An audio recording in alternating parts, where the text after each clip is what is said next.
The U.S. Special Forces official school has published a guide analyzing the Pentagon's history of backing foreign anti-government movements. Now, this handbook takes a look at 47 case studies ranging from the 1940s to the present and breaks down lessons learned and success rates for different types of so-called support to resistance operations. Now, the book also notes that all 47 of these operations targeted countries occupied by unfriendly forces or governed by repressive regimes, before provocatively noting that these days it's Russia and China that exhibit these tendencies. Now, to break it all down, I have to bring in our legal and media analyst, Lionel of Lionel Media. Lionel, you're also going to be a historian today. We're just going to add another type of description to your lovely resume. Okay, to be fair, could this just be historical analysis, or is the U.S. Special Operations Command promoting or advocating some kind of meddling operation, something that we've heard of over the last 2 years is a bad thing? Well, they would argue, I submit that they are not doing this, but they might be called in to assist the government in doing this. Let me ask you a question. Imagine that this document, this book, this compilation, were found from another country, and it said Russia at the top. Russia compilation of the last 47 times when Russia or China or Italy or whatever it was. And imagine the reaction. Imagine going straight to the State Department and Mike Pompeo saying, look at this right here, in black and white.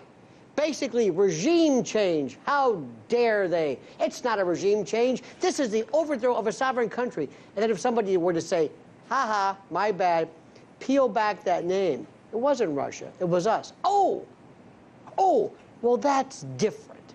And that's exactly what we're talking about here. And our question is, I think what we're getting at is, when is regime change or assistance or helping out a country trying to earn back its sovereignty, when is it acceptable? When is it illegal? And is that not what Guaido is doing, or Maduro? Or how do you ferret out from this the rules? Who are the bad guys? Who are the good guys? And when is it acceptable?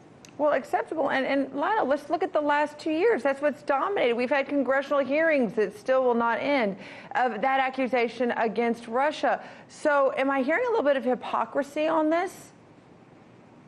Absolutely. There was the old expression, remember the Powell doctrine from Colin Powell would say, he called it the Pottery Barn rule. He says, if you break it, you own it.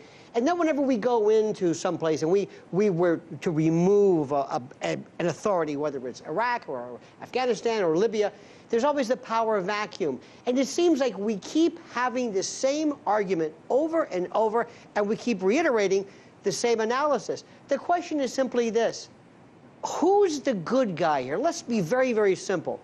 When is it inappropriate for a sovereign country to basically interfere with another sovereign country? And when it does so, who exactly is calling for that country? Let's assume right now Venezuela calls in Russia or China. Help us. Maduro says, help us stave off these rebel insurgents.